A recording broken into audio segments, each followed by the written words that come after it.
The courtroom felt like an icy tomb, colder than I remembered from a friend's small-time lawsuit a decade ago. The smell of polished wood and old books hung heavy, chilling me to the core. Judge Amelia Hargrove, her silver hair pulled tight, barely looked up as she read the verdict in a voice flat as stone. My ex-wife, Caroline, got full custody of our daughters, Lily and Ava. The Victorian house in upstate New York, its porch alive with memories of firefly nights and lemonade summers, was hers too. My lawyer, Paul, coughed nervously and whispered, "Her counsel's too big." We were outmatched. My fingers dug into the oak table, knuckles white, as Caroline stood, smoothed her navy skirt, and took Lily's hand. Ava followed, her braids swaying, eyes on the floor. Caroline didn't glance at me, her heels clicking as she left.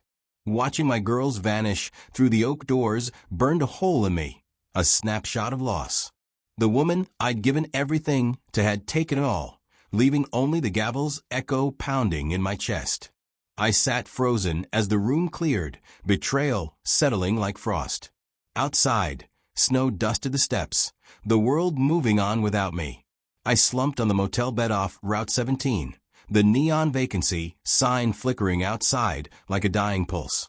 The room stank of old cigarettes and despair, wallpaper peeling like my life. My suitcase lay open, half empty, a mirror of me. In its side pocket, under crumpled receipts, was a manila folder I'd kept from the lawyers. My hands shook as I pulled it out, the paper crackling like dry leaves. Inside was the 2005 equity agreement for PureEarth Foods, Caroline's organic brand. Our signatures stood bold, mine above a line claiming 30% ownership. She'd taken my kids, my home, my pride, but she'd forgotten this. Tracing the ink, my heart raced. This wasn't just paper, it was a weapon, a dormant spark. In the motel's cracked mirror, I saw not the broken man of today, but the one who'd believed in our dream. The highway's hum outside felt like a heartbeat, pushing me forward. This folder was my leverage, my chance to rewrite the story. I wasn't done yet, not by a long shot. 20 years ago, I had a corner office at Sterling & Vance in Manhattan, pulling six figures, wearing bespoke suits, sipping scotch with clients. Then Caroline shared her dream, PureEarth Foods, a brand to redefine kitchens. It needed money, time, and a rocket home. I didn't hesitate. I cashed out my 401k, $200,000, and quit my job to be that rock. While Caroline pitched to investors and charmed farmers, I made blueberry pancakes, cut sandwiches into dinosaurs, and drove Lily and Ava to ballet, their tutus bouncing. I read Goodnight Moon until my voice gave out, promising them tomorrow. Behind the scenes, I was her foundation, my 30% stake in the equity agreement, our pact. We never dissolved it. I balanced budgets while she networked, her laughter echoing from gala calls. I gave up my career for her stage, believing in our dream. Now in this motel, holding that agreement, I saw the truth. My sacrifice built her empire, and she'd erase me from it. But that paper was my proof, my anchor, and I wasn't letting go. When Caroline left, it wasn't loud. It was cold, precise. "You are always the support act, Walter," she said in our kitchen, her voice like marble. Dishes from last night sat in the sink, a cruel backdrop. I stood stunned, no words, as she packed with ruthless efficiency, designer suitcases, labeled boxes, her perfume lingering. Lily and Ava watched cartoons, their laughter clashing with the unraveling. I didn't beg or yell. I just watched her go, the door clicking shut like a final chord. She thought my silence was surrender, but she'd forgotten the folder in my suitcase, a landmine she'd overlooked. Standing in the girls' room, touching their stuffed animals and crayon drawings, I felt the weight of my loss. But I wasn't broken. That folder was my ace, proof I was more than her shadow. Outside, the wind howled, carrying a promise. I'd been invisible too long, but I was about to step into the light, and she wouldn't see me coming. I wore my old navy blazer to the PureEarth shareholders meeting, the fabric tight but familiar. Their headquarters gleamed, all glass and ambition, a far cry from the garage where we started. The receptionist, with her sleek ponytail, handed me a guest pass, her smile fake. I slid the manila folder across the counter, my equity agreement catching alight. Her eyes flickered with doubt. Minutes later, Richard, the CFO, appeared, his tie choking him, his smile thin. They led me to a glass-walled room where Ms. Patel, their lawyer, studied my papers. "He's right," she said, her voice sharp. The air grew heavy, their calculations unspoken. I didn't need fanfare, just my seat at the table. I stood taller, the blazer fitting better now, as Richard's smile cracked. Outside, the city buzzed, oblivious to the shift. I'd been erased for years, but now I was back, a fault line under Caroline's empire. My return wasn't loud, but it was real, and I was ready to be seen. I reclaimed my stake with quiet precision. Shareholder rights, voting power, $1.2 million in dividends sitting untouched, accruing interest like a forgotten vow. I got access to board minutes, financials, and every pulse of PureEarth's operations. No speeches, just signatures in a cold room, the pens louder than words. Richard asked if Caroline knew, his voice tight. I smiled faintly. She will. Silence was my blade, sharp and clean. At the motel, I pored over reports under a flickering lamp, shadows dancing on the pages. PureEarth was a giant on shaky ground, $50 million in debt, bridge loans stacking up, all riding on a risky IPO. Caroline's empire was fragile, and I held the crack. I pictured her face when she learned I was back, not as her ex, but as the shareholder she'd ignored. It wasn't vengeance, it was justice, clear as glass. The motel's neon sign buzzed outside, a reminder that even broken things could shine.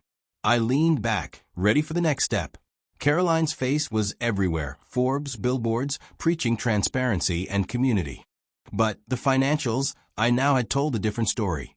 PureEarth was drowning, $50 million in debt, loans propping up a shaky IPO. Her empire was hype, not substance. I studied the numbers in my motel, my laptop's glow my only light. Her podcasts promised utopia, but the balance sheets screamed desperation. One wrong move, a bad IPO, a supply chain scandal, and it would all collapse. She called me background noise, but now I was the shadow she didn't see. I remembered Lily and Ava trusting her brand, eating her granola bars. Her betrayal wasn't just to me, it was to them, to everyone who believed her. The city pulsed outside, alive with ambition, but my focus was razor sharp. I wasn't here to burn her empire down, just to expose the cracks she'd hidden. The motel's walls shook as a truck roared by, but I stayed still, my plan taking shape. The truth was coming, and I'd make sure it hit hard. I hired Triton Partners, a private equity firm, under the alias WG Holdings. Posing as an investor, I had them probe PureEarth's valuation. Caroline replied fast, her email polished, but hungry, desperate for cash to save her IPO. I sat in my motel, the mini-fridge humming, as Triton's report landed. It raised red flags, supply chain issues, whispers of a product flaw. My pulse quickened. This wasn't just about money. It was about the truth she'd buried under TED Talks and glossy covers. I urged Triton to dig deeper, my fingers steady on the laptop. I pictured Caroline in her glass office, clueless about the noose tightening. The motel's thin walls carried a couple arguing next door, their voices sharp with broken promises. I wasn't fighting for revenge. I was fighting for the years I'd given her dream, the sacrifices she'd dismissed. Triton's next report would be my weapon, and I'd wield it carefully, not to destroy, but to unveil the truth she thought she'd buried. Triton's report hit like a punch. PureEarth's Sunrise granola bar was under FDA investigation for tainted quinoa from a Peruvian supplier, risking a nationwide recall. Caroline hadn't told investors, betting she could hide it before the IPO. I sat in my motel, the report open, my heart pounding. I remembered Lily and Ava giggling over those bars in our kitchen, trusting her brand. Now it was a time bomb. Her $500 million valuation could collapse if this broke. Her empire was built on trust, and she'd gambled it on silence. I traced the numbers, the negligence clear. This wasn't just a flaw. It was a betrayal of everyone who believed in her. A truck rumbled outside, shaking the walls. I didn't want to destroy her, just expose the truth. The girls deserved better than her lies, and so did I. I closed the laptop, my decision set. I'd been invisible too long, but now I was ready to act, to let the world see what she'd hidden. I started buying shares, quiet as a hunter. First, 5% from a tired angel investor. Then 3% from a venture fund eager to cash out. All through WG Holdings, untraceable. I didn't need full control, just influence. With my original 30% and the new shares, I was closing in on power. Each purchase, made in the motel's dim light, was a brick in my wall. I studied cap tables, old emails, tracking investors who'd forgotten me. Caroline's empire was tall, but brittle. I remembered her calling me irrelevant, but irrelevance was my strength now. In the motel's cracked mirror, I saw a man remade, not by anger, but by purpose. The highway hummed outside, steady as my resolve. I didn't need to own her stage, just enough to shift the script. Every share was a step toward leverage, a way to make her see me. I wasn't shouting yet, but my voice was growing, and it would be heard soon. Searching my glove box for a pen, I found a faded Polaroid, Lily's 8th birthday, a backyard party with a lopsided cake I'd baked. Caroline raised a glass, her smile sharp. "Walter just stays home with the girls," she'd said, her tone light but cutting. The guests laughed, and Lily's hand tightened in mine, her smile fading. The memory stung, not just for the jab, but for the love I'd poured into every moment she belittled. Back in the motel, I held the equity agreement, its edges worn. It was proof of my sacrifice, my stake in our dream. That Polaroid wasn't just a photo. It was fuel, a reminder of why I fought. I tucked it away, my resolve steel. Caroline thought I was nothing, but I'd been the foundation of her empire.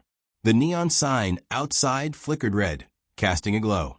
This wasn't about revenge. It was about reclaiming my worth, for me, for Lily, for Ava. I sent an anonymous tip to Sarah Nguyen, a journalist I'd met years ago at a trade show.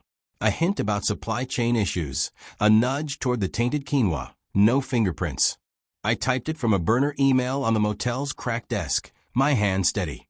3 days later, Sarah called PureEarth for comment. Their PR team denied everything, but the FDA announced an investigation the next morning. I watched the news ticker on my laptop, sipping coffee that tasted like victory. I'd been invisible for years, but now I was a shadow moving unseen.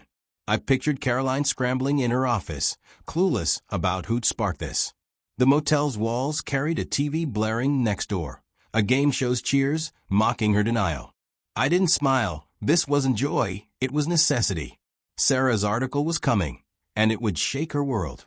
I leaned back, the chair creaking, knowing the storm I'd started was just beginning to break. The story hit like lightning. Contaminated granola? PureEarth faces FDA scrutiny, Bloomberg screamed.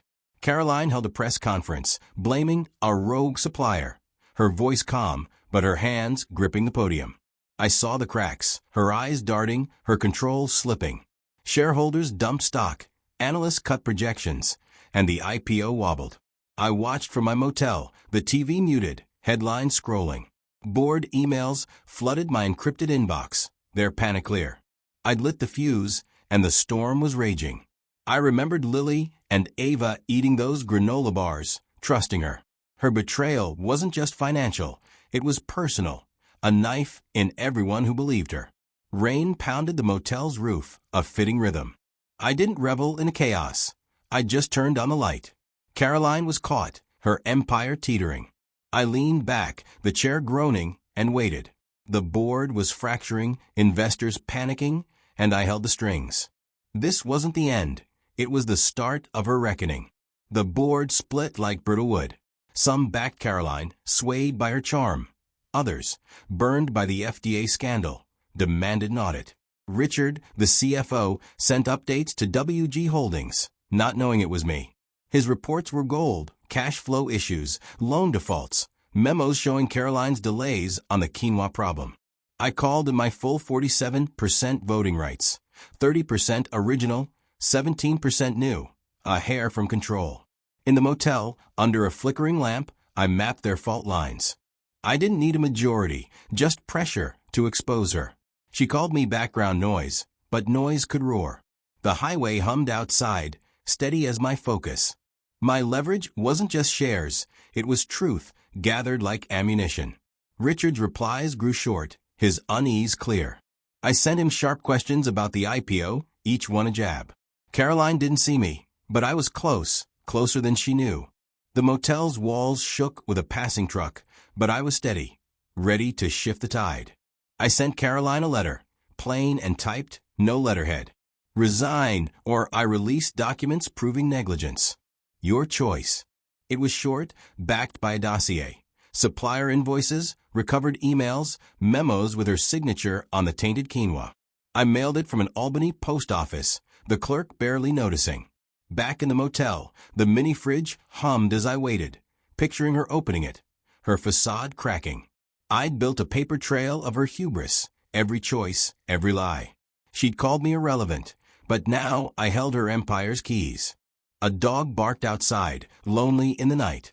I didn't want her ruined, just accountable. The letter was my line, a chance for her to step down before the truth did it for her. I leaned back, the chair creaking, each tick of the clock a step toward justice. I imagined her face, not angry but afraid, seeing me for the first time. The highway's hum was my pulse, steady, waiting for her move. Caroline stormed into the boardroom, slamming the glass door so hard it shook. "You were never anything but background noise, Walter," she hissed, her eyes blazing. Her suit was perfect, but her hands trembled. I met her gaze, calm as stone. "You should have checked your cap table," I said. Her face twisted. Anger, then fear, not of losing power, but of being exposed. The board watched, silent as hawks. I laid out my evidence. The equity agreement, financials, FDA findings. Her arguments thinned, her bravado crumbling. She'd underestimated me, thought my silence was weakness. Now, she saw the man who'd built her foundation. I didn't shout, my presence was enough. Outside, the city skyline glittered, uncaring. Caroline looked small, her myth unraveling.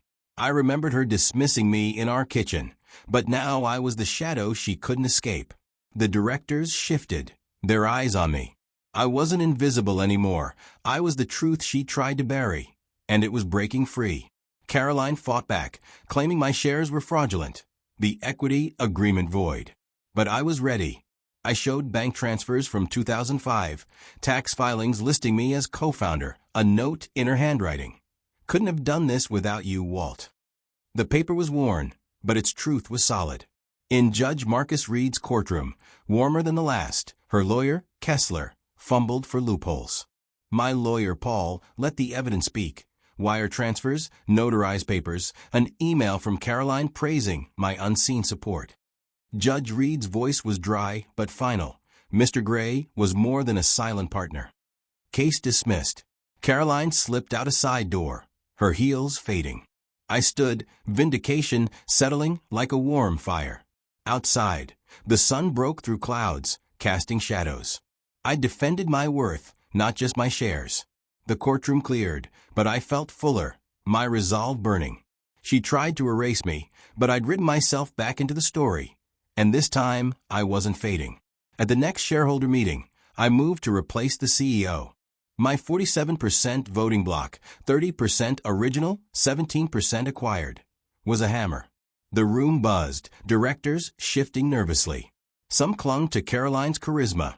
Others, stung by the FDA scandal, backed me. The vote was close, but passed. Caroline was out. I nominated Elaine Harper, the COO, a steady woman who'd lived in Caroline's shadow. The staff cheered when she was announced, relief spreading through PureEarth's halls. Caroline's name vanished, erased like a mistake. I watched from the back, my navy blazer over my arm. I'd rewritten the script, not with noise, but with precision. Outside, the city hummed, unaware of the shift. Elaine nodded to me, a quiet thank you. I nodded back, my work done.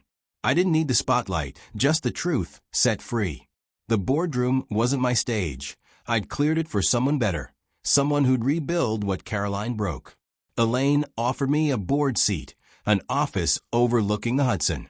Her voice was warm, respectful, unlike Caroline's cold dismissal. I smiled and declined. "I'm not here to lead," I said. "I just wanted the truth out." She nodded, understanding. I left PureEarth's headquarters, the glass doors reflecting a man who'd reclaimed himself. The city pulsed, taxis honking, crowds weaving. I thought of the years in Caroline's shadow, packing lunches, reading bedtime stories. I'd been the foundation, and now the house stood stronger. Elaine was already changing things: new supply chains, transparent reports, a steady IPO plan. I didn't need a title to know my impact. My steps felt lighter as I crossed the street, the skyline glowing. I'd come to set things right, not to stay. The city was alive, and so was I, free from the weight of her lies, ready for whatever came next. I wrote Lily a letter, not to defend myself, but to share my truth. I told her about braiding her hair, packing her lunchbox, pouring $200,000 into PureEarth for her mom's dream. I didn't mention the fight, only the love behind every choice. I tucked a pressed sunflower, her favorite, inside and left it at her dorm. For Ava, I wrote about her dinosaur sandwiches, her bedtime stories, how I'd never stop fighting for them. The motel's desk was my table, the lamp flickering as I poured out my heart. I wanted them to know I was more than Caroline's story of me. The letters were about legacy, not blame. The highway hummed outside, life moving on. I sealed the envelopes, my hand steady. I didn't need a reply, just the chance to speak, to plant a seed. The neon sign glowed, casting a warm light. I was their father, always, and that was worth every step of this fight. 2 days later, Lily knocked on my motel door. She didn't speak, just fell into my arms, tears streaming. "Mom never told us," she whispered, her voice breaking. I held her, my eyes stinging. Ava came the next day, her hug fierce, her words quiet. We sat on my sagging couch, eating pizza, watching old movies, laughter mixing with tears. Lily talked about college, Ava about her art, their voices rebuilding our bond. I showed them the Polaroid from Lily's 8th birthday, the memory bittersweet but healing. "You're always welcome," I said, and they nodded, their hands in mine. The years of silence, of Caroline's lies, melted away. The motel's walls faded, the moment ours. Outside, the neon sign glowed, warm and steady. I wasn't just their father again. I was their anchor, rebuilt over a chasm. The reunion wasn't loud, but it was everything. A bridge to a future we'd write together. I sold 25% of my shares for $75 million, quietly, no headlines. I poured the money into a foundation for stay-at-home dads, scholarships, childcare grants, mentorship. I called it Anchor, for the unseen strength of fathers holding families together. The first workshop in Brooklyn drew dozens of dads, their stories like mine. I stood at the back, my blazer over a chair, listening to their raw, hopeful voices. I thought of Lily and Ava, now texting me daily, our bond growing. The foundation wasn't about fame, it was about impact, one father at a time. The city buzzed outside, unaware of a quiet change. My legacy wasn't in headlines, but in the men who'd find strength because of me. I walked home, the skyline bright, my steps light. I turned on the lights, and they'd shine for years. The motel was behind me, but its lesson stayed: resilience, truth, and a fight worth winning. Maya Torres, host of the Underdog Diaries, found me for an interview. She called me the Quiet Hurricane, a name that caught fire. "Why no interviews during the scandal?" she asked. I leaned in. "You don't have to shout to be heard." We talked for an hour: fatherhood, sacrifice, patience. I shared stories of Lily's recitals, Ava's crayon art, the years I gave to Caroline's dream. The episode aired, and my inbox filled with letters from fathers nationwide. "You gave us a voice," one wrote. The podcast went viral, shared on YouTube and X. Fathers tagging each other in solidarity. Maya called it a movement. I called it truth. The motel room felt less empty. The highway's roar a backdrop to my purpose. My story wasn't just mine, it was theirs, a light for the unseen. I read their letters, my heart full, knowing I'd done more than win a fight. I'd started something real. Last week, I passed a PureEarth storefront in Brooklyn. New logo, new faces, the windows bright with fresh produce. A young dad pushed a stroller inside, his toddler giggling, holding a bag of granola bars. I smiled, pausing. Elaine's leadership had steadied the company. New supply chains, transparent reports, the IPO back on track. My chapter was done, and I didn't want it back. I'd fought for truth, not ownership. Caroline took my home, my girls, my pride, but she couldn't take my integrity. I kept walking, the city alive around me. Somewhere, a father was reading a bedtime story, another packing lunch. I was Walter Gray, the quiet hurricane, free at last. My heart was full, my legacy in the lives I'd touched, Lily, Ava, the fathers at anchor. The skyline stretched ahead, endless and bright, and I walked toward it, my step steady, my story mine again.